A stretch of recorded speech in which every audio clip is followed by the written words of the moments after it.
သာသနာရောင်ဝလင်းဖို့ဥဆောင်ထွက်လာခဲ့သောနဂါမင်းကြီးများမှာဧရာပထနဂါမင်းစဗ္ဗာဗုဒ္ဓနဂါမင်းကန္နာဂေါရမနဂါမင်း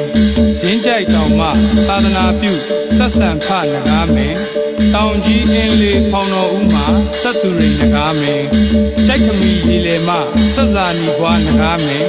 အင်းတော်ကြီးအိုင်မှာသူရိယနဂါမင်းရေလေကြောက်တန်းမှသောခွန်သာနဂါမင်း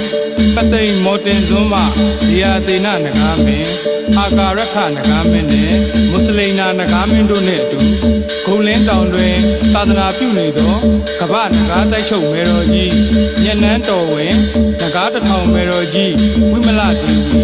နဂါကူးကောင်မေတော်ညာနန်းဒေဝီတို့နဲ့အတူနဂါတိုက်ချုပ်ဘိုးဘိုးကြီးဘဝကြီးများဘောဂဝီရနွယ်ဝင်ပေါင်းသာသနာတော်ကြီးကိုအဖက်ဘက်ကနေထိမ့်သိမ့်ကဆောင်းလျှောက်စေရေးအတွက်ထွက်ပေါ်လာစေရန်အဖဝိဇ္ဇာတို့၏မိန့်ကြားချက်အရဝါစကြရှင်မှပြန်လည်အကြောင်းပြု၍ကျွန်တော်ပြည်ရန်အောင်မှဤသေးတန်တာဖြင့်ကြိုးစိုးဖိတ်ခေါ်လိုက်ပါတယ်ခင်ဗျာ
ထွက်လာကြလို့ဟေး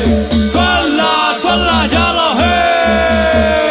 ဟေးဟေးဟေးဟေးကာမျိုးတွေစုံတဲ့ပွဲဘောဂဝရီတို့ပြောတဲ့ပွဲရှေးဆုံးကနေဆင်လွဲမယ်ဘာသာပွဲသာသနာပွဲဘောဂဝရီအပေါင်းရဲ့ပျော်မြူကြတဲ့ဒီအောင်ပွဲငကားမယ်တော်တွေပြောတဲ့ပွဲငကမတွေလည်းပြောကြတယ်အောင်စေအေးစေရင်းရမ်းစေငကားသာသနာရောက်ရှိတဲ့လောကခွေအေးချမ်းဘုံမှာခွေလင်းဆောင်မဲ့ဘောဂဝရီဟေးကာမျိုးတွေစုံတဲ့ပွဲဘောဂဝရီတို့ပြောတဲ့ပွဲရှေးဆုံးကနေဆင်လွဲမယ်ဘာသာပွဲသာသနာပွဲ